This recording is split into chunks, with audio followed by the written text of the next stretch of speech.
আসসালামু আলাইকুম ভিউয়ার, সবাই কেমন আছেন? আশা করি যে যেখানে আছেন সুস্থ আছেন, ভালো আছেন, নিরাপদে আছেন। আজকে আমি আরও একটি মজার এবং হেলদি একটা রেসিপি নিয়ে আসছি।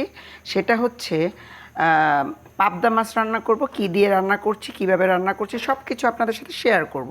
আশা করি আজকের ভিডিওটাও আপনাদের কাছে ভালো লাগবে। ভালো লাগলে লাইক, কমেন্ট, শেয়ার করতে ভুলবেন না।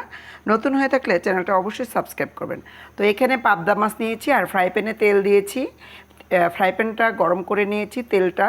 এখন আমি মাছগুলো ভাজার জন্য চলে যাচ্ছি। হলুদ, মরিচ আর লবণ দিয়ে মেখে নিয়েছি মাছগুলা। এখন আমি একটু হালকা ভেজে নিব। আমি কিন্তু ভাজা ছাড়া মাছ খাই না, আমার সব ভিডিওতে আমি বলি, আজকেও বলে দিলাম। একটু হলেও ভেজে নিব। তো এক পাশ হলে আরেক পাশ উল্টে সুন্দর করে ভেজে নিব। পাবদা মাছটা কিন্তু মোটামুটি বেশ বড়ই ছিল। তো এটাকে আমি খুব সাবধানে উল্টে দিয়েছি। পাবদা মাছটা কিন্তু চুলাতে দেওয়ার পরে একটু ফুটে খুব সাবধানে আপনারা ভাজবেন ভাজার সময়, আর খুব বেশি ভাজবেন না, যেহেতু আমি তরকারি রান্না করব। খুব সাবধানে একটু উল্টে পাল্টে ভেজে নিয়েছি। এখন আমি রান্নাতে চলে যাচ্ছি।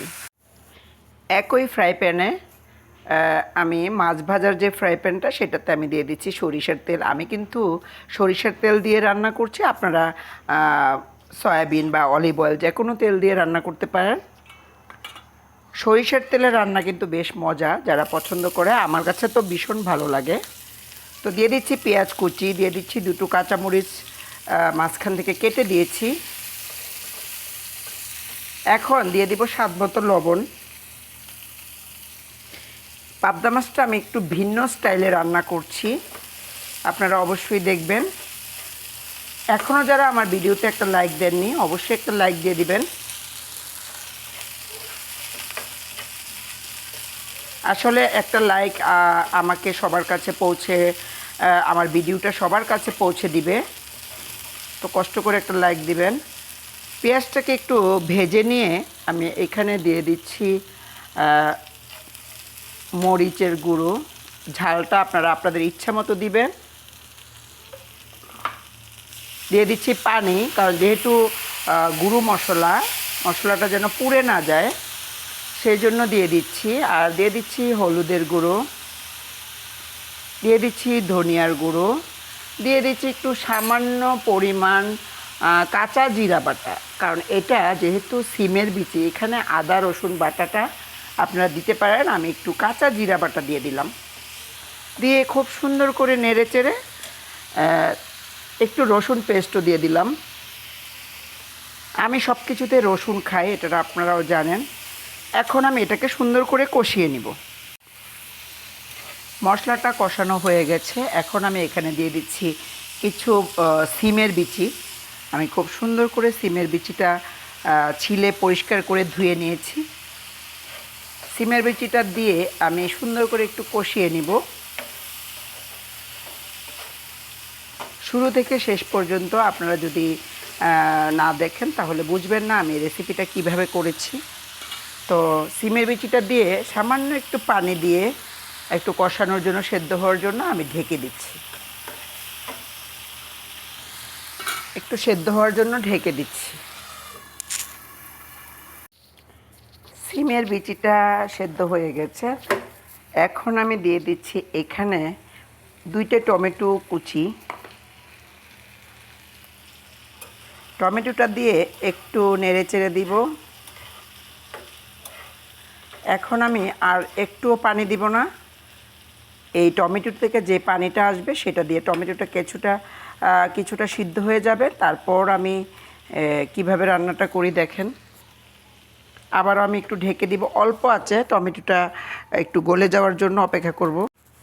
এখন আমি ঢাকনাটা খুলে আপনাদেরকে দেখিয়ে দিচ্ছি। আর দেখেন টমেটোগুলো একদম অর্ধেক গলে গেছে। আমার ছাদ বাগানের টমেটো একদম গলে গেছে। তো এটাকে এখন আমি ঝোলের জন্য কিছু পানি দিয়ে দিব। সিমের বিচির তরকারিতে একটু ঝোল ঝোল ভালো লাগে, না হলে কিন্তু পানিটা টেনে একদম ঘন হয়ে যায়, সেটা কিন্তু ভালো লাগে না। তো এটা ফুটে ওঠা পর্যন্ত আমি অপেক্ষা করব ঝোলটাকে দিয়ে। লবণটা আপনারা অবশ্যই দেখে নেবেন।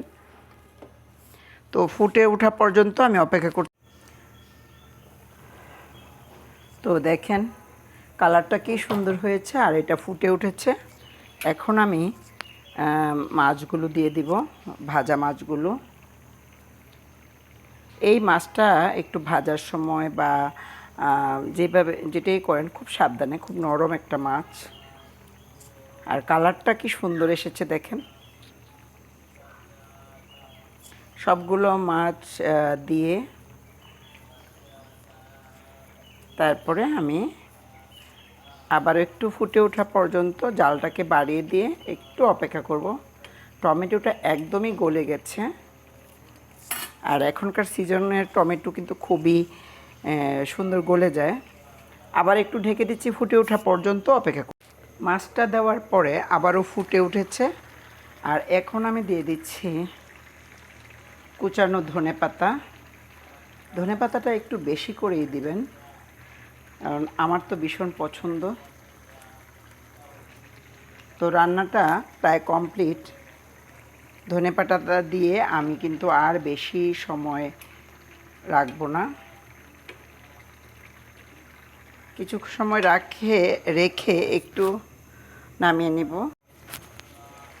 রান্নাটা কমপ্লিট হয়ে গেছে। এখন আমি এটাকে নামিয়ে আপনাদেরকে দেখাচ্ছি রান্নাটা কেমন হয়েছে, কালারটা কেমন হয়েছে।